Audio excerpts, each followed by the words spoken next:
Well, that was a bummer. We raced all the way down to the water, try to complete the one bait, one rod challenge. I get to the water, like in the last clip there, and I'm missing the top of my rod. This is my 6.6 Okuma Ultralight. This is probably my favorite rod. Well, one of them. They're all my favorite, but this one has a particular place in my heart.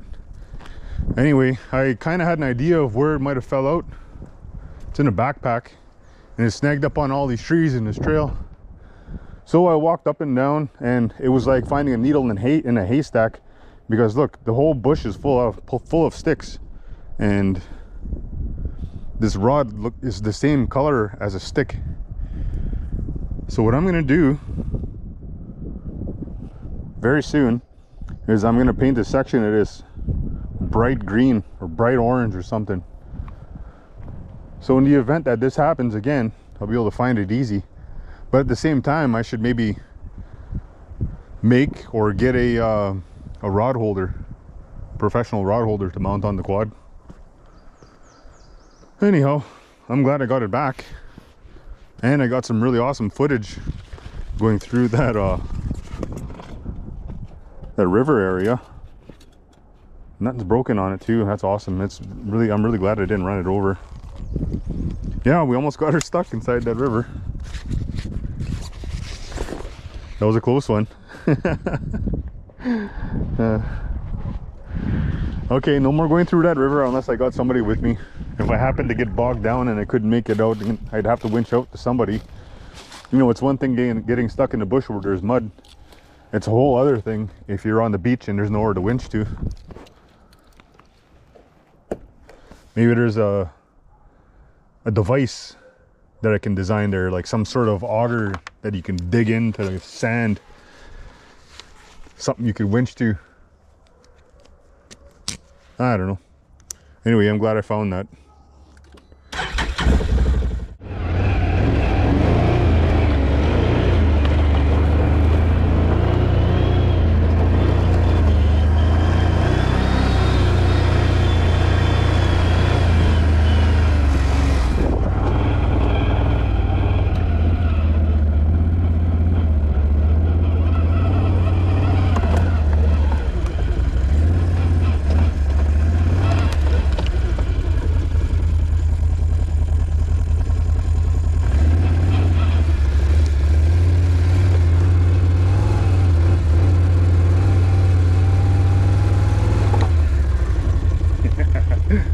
Better back up.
Love that diff lock.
these are fisher tracks. Cool. All right, there's nowhere to go here. I thought we'd find a way back to the road. Turn around. Try again.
bit of chop. That should camouflage us. Hopefully there's some rainbow around.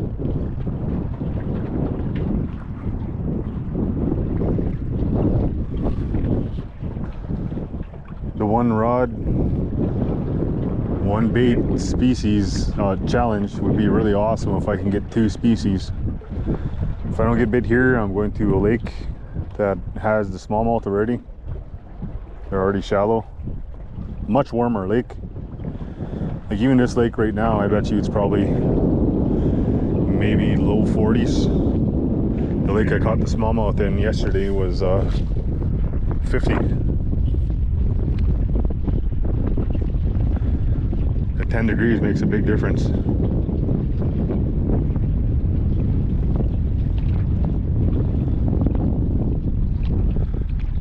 So I don't think the trout moved deeper yet. I think it's warm enough for them to be shallow. Not warm enough, but the temperature is right for their particular sensibilities.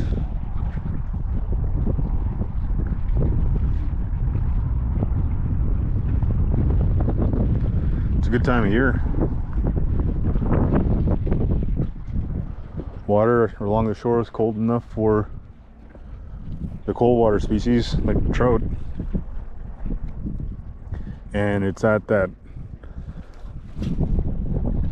limit of where you'll get bit by a warmer water fish like a perch or a bass. Even pike have been known to frequent along here.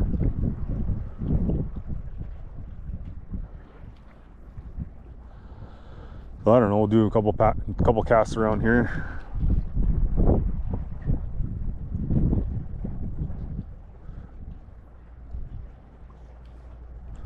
Then we'll go to the other lake.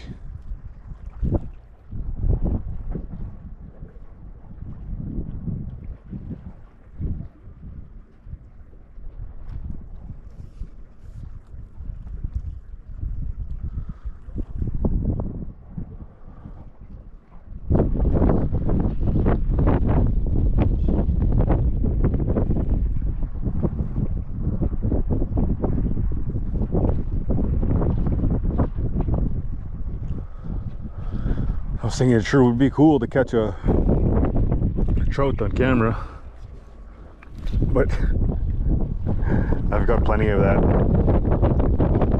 Most of my videos are just of me catching trout.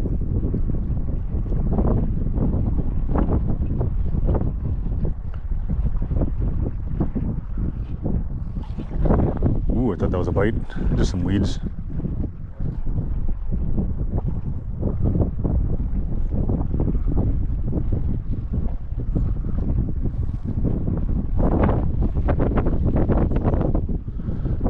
You know, I'd go as far as to say that trout are my favorite species to catch.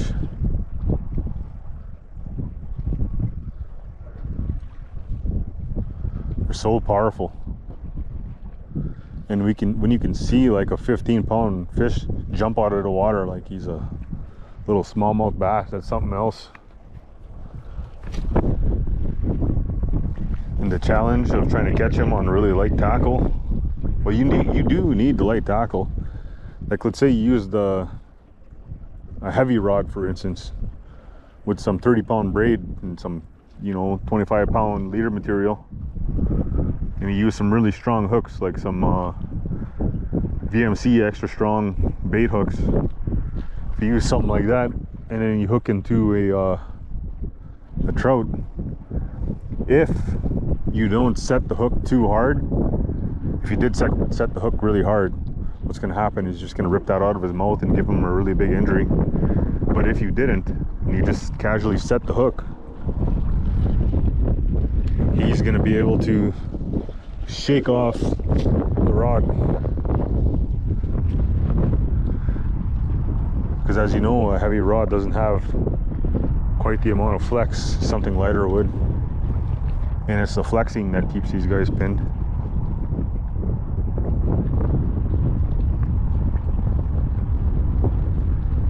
That's just for you guys who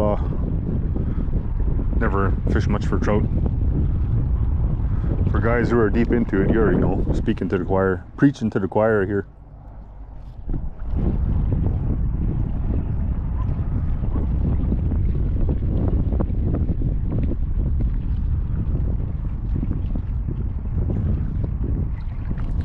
I'll give away one of my favorite baits. So right here we have a neon moon eye jig from VMC, and we have a 3-inch Berkeley power bait emerald shiner.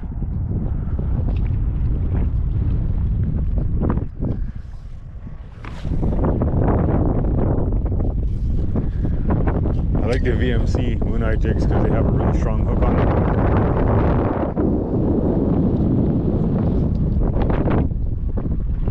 And they're sharp. Like, it doesn't take much pressure to puncture the mouth.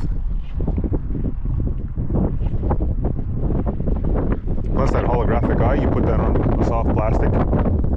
It's very triggering, as you would say, to the fish.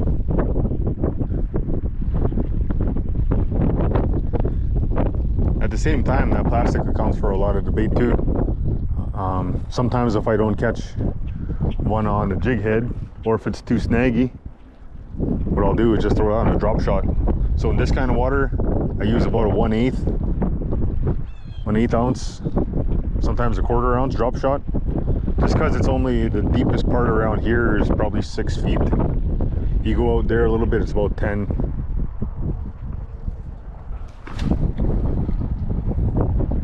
What you don't want is you don't want to be throwing a 1/2 ounce weight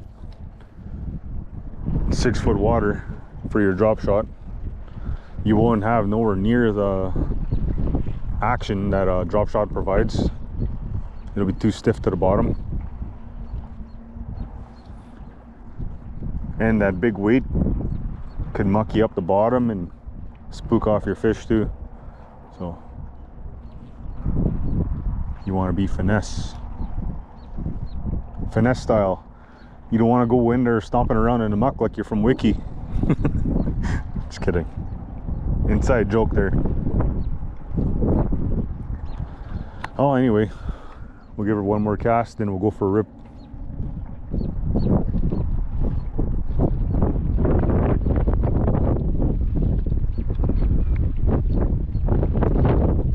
What I want to do is head back home, grab my minnow trap, go to the creek where I saw that giant chub. I saw a giant creek chub yesterday. He's huge. See if I can catch him in a minnow trap.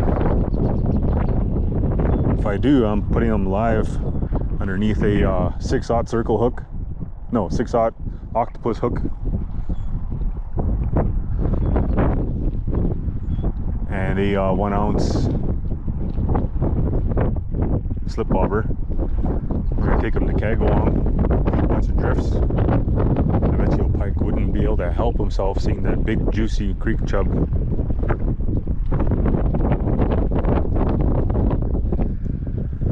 Anyway, I'll turn on the camera again later.